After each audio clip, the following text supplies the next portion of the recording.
Ayun, bali idol. May bibigay po ba kayong tips para sa mga newbie na gustong pasukin din yung karera? Ayun, syempre number one, bago mo pasukin yung pag-iibon, kailangan ready ka. Yun. Kailangan ready ka.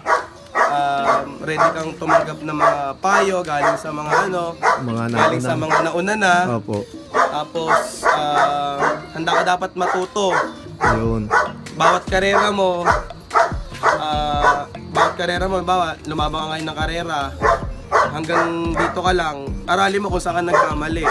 And yung pagkakamali mo yun, improve mo siya next race. Season. Oh, yun. Ganun. Kasi, once na hindi mo inulit mo na naman yung ganung sistema, uulit lang din yung ulit yung Tsaka pagdating sa gamot ng ibon, basta magbigay ka lang kapag kailangan, kung ano lang yung kailangan. Okay. Hindi naman porket may tinuro sa yung ganitong sistema, Gagawin mo agad. Kailangan, syempre, test mo rin muna kung obra ba yun sa sa ibon mo. Kung tutugma, Kung tutugma.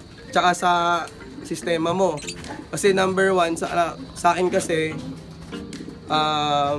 most of the day wala ako sa bahay talaga. Sa profession naman, idol. Kumbaga whole day na wala ka sa bahay, uwi ka ng hapon na. Ayun. And ang sikreto dyan, ito. Ayun, si Actually, mother. ito ang sikreto ko. Ayun. So, bali, supportive family, idol. Supportive mother. Actually, yung nanalo kong ibon, ang pangalan nun si Glory. Si Glory. Sa kanya ko Pinangalan. Si Nanay Glory kasi, po. nung umuwi yung ibon ko,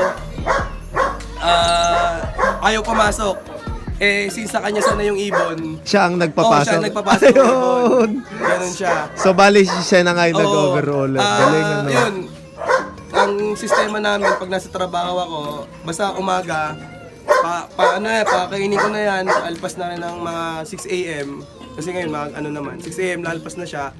Ngayon sa tanghali, yun yung mas mahalaga, yung lipad sa tanghali. So bali si Nanay Gloria. Siya naman. Bubuksan niya lang yung loft, tapos pagdating ng hapon, ako naman. Kumbaga, kailangan may suporta din. Kasi kung yung iba nga, may umuupa pa ng mga tagapag-alaga para lang masuportahan yung hilig.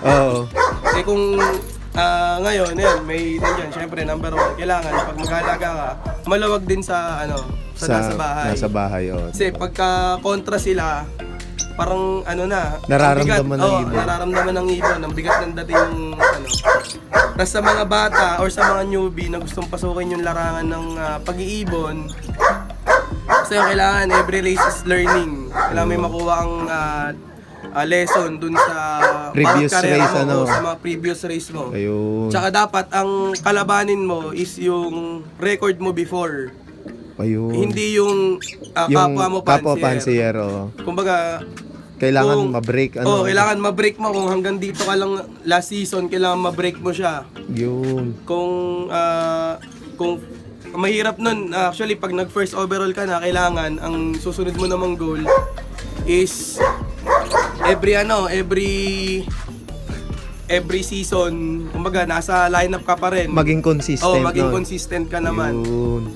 Which is, ang hirap pagka hindi ka rin tututok talaga sa ibon. Ayun. So, kailangan talaga katulad ni Nanay Glory, napaka-supportive sa kanyang anak. Ayun. So, papasalamat din ako sa family ko syempre kasi kahit dati talaga kontra sila. Pero nung nakita nila yung pinakita ko sa kanila na ganito ako, okay naman, walang nagiging negative effect sa akin yung pag-iibon. Pa rin positive effect pa rin kasi nawawala yung stress. Actually sa akin yung ibon, syempre pag nagtuturo ka, nandiyan na yung stress. Gagawa ka ng ganito, ganyan sa school, stress na yan. Pag uwi ko, basta nandiyan yung ibon, pag uwi ko, dyan lang ako. Pupo, tapos palipad ng ibon. Tapos ayan, karera na. Uuwi ang anong ibon, galing sa malaking lugar, uuwi. Parang nakakawala ng pagod sa katawan So kahit anong, sabi ko, mabigay ko lang lahat sa ibon. Kahit anong mangyari, masaya na ako doon. Basta nabigay ko sa kanila lahat. Nabigay ko lahat ng, sa tingin ko, kailangan nila. Basta nabigay ko yun, kahit umuwi sila tindi, basta masaya na ako, naipag-compete ako sa mga mga higher big time level, fancy, ano. masaya na ako dun. Masaya na dun. So, ayun. Idol, may mga isa-shoutout po ba kayo? Yun, syempre shoutout sa family ko, Katindoy family, sa Matutino family, sa girlfriend ko, Joan Mendoza. Alam ko, suportado mo rin ako sa Hobby. hilig ko, sa hobby. Syempre shoutout sa Tropang San Vicente, Ayun. na nag-guide, nagbigay ng mga payo. Yun, paring Salvi, rest in peace. Alam ko, nakasuporta ka palagi sa mga karera namin.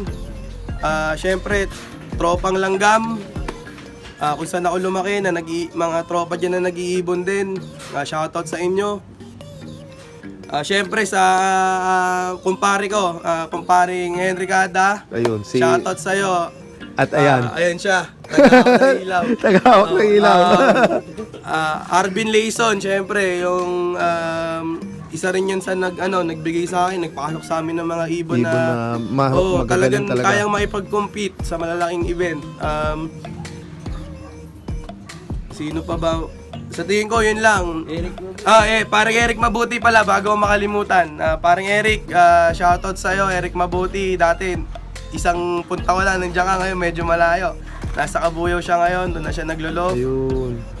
Parang Ronaldo Elpa ng Quezon, ngayon nasa barko rin, seaman din siya. Pare Rodrigo ng Quezon City, pasensya na pre, di ako nakasama nung pumunta dyan sila pare Henry. Medyo busy lang, dami tayong kailangan asikasuhin. Sa tingin ko, yun lang. Kung may nalimutan man ako, shoutout sa inyong lahat. Ayun. Maraming salamat. Ayun. So Idol, isang katanungan na lang. Kayo po ba yung nag-out ng mga linyada nyo dito? Tulad nila overall? Actually, pili lang pero ngayon, hindi talaga. Kumbaga, Ayun. kung ano yung nasa loft ko, hanggat maaari, doon lang muna siya iikot. Ayun. Pasensya na doon sa mga Gusto mag-inquire? gustong mag-acquire. Pwede siguro sa chat nyo lang ako, Russell Katindoy Ayun. LPT sa Sa Facebook. Pero ayun, hanggat maaari hindi talaga kumbaga kung ano yung nasa loft ko, gusto ko nandyan lang siya. Ayun. Marami pa tayong pambili patoka. Sa bale, ayan. Kung in case lang na gusto nyo Oo. mag-inquire pa rin kay Idol, ayan, naka-flash ay screen yung Facebook page niya, ni Idol. So, ayun nga, ginabi na tayo dito. Ayan. So, bali na pagbigyan pa rin tayo ni Idol na mapuntahan siya at mabisita. So, Idol, maraming salamat po Salamat. sa pagtanggap niyo sa amin dito. And then hopefully next makabisita po ulit ako sa inyo. Oo. Siguro kung gusto mo mag-abang next lap, maganda-gandang abangan nyo kasi halos last lap na. Oo, last lap. Hindi, sa APRX Burgos din, and then sa WPFC Burgos 2 naman siya. Ayun. So, ayun nga. So, ayan, sigurado mag-uwi ulit na Sana karangalan. tuloy-tuloy yung clock kasi Ayun. gusto kong Complete basagin. clocking Sana gusto kong basagin yung record ko sa Norte kasi tulad ng binanggit ko kanina, ang binabasag kong record is yung record ko before sa North. Ayun. So, kailangan talaga Kailangan ma-beat. yun yung goal ko ngayon, mabasag ko yung magkaroon ako ng finisher sa North kasi sa South meron naman tayo Oo, overall pa. meron naman. Sa North, yun medyo medyo alat sa North. Ayun. So, Yun naman yung susubukan kong basagin. talagang learning process talaga. Learning Idol? process talaga. Ayun. So, ayun, Idol, maraming salamat ulit sa pagtanggap niyo sa amin dito. And then, ayun nga, kung gusto niyo mag-inquire kay Sir Russell, pwede niyo siyang kontakin dan sa kanyang Facebook page. So, bali, ayan, naka-flash sa screen yung kanyang Facebook page.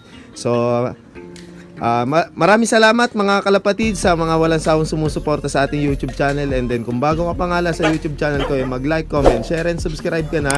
Hit mo na rin yung notification bell button para lagi kayo ma-update sa mga bagong video na ating ilalabas. So ayan, maraming salamat ulit, lalo na kay Sir Henry Cada na todo support sa atin. Ayan, naging naging ilaw natin ngayon. Dati pa, nag-uumpisa pa lang ako, nandiyan na yan, nakasuporta palagi.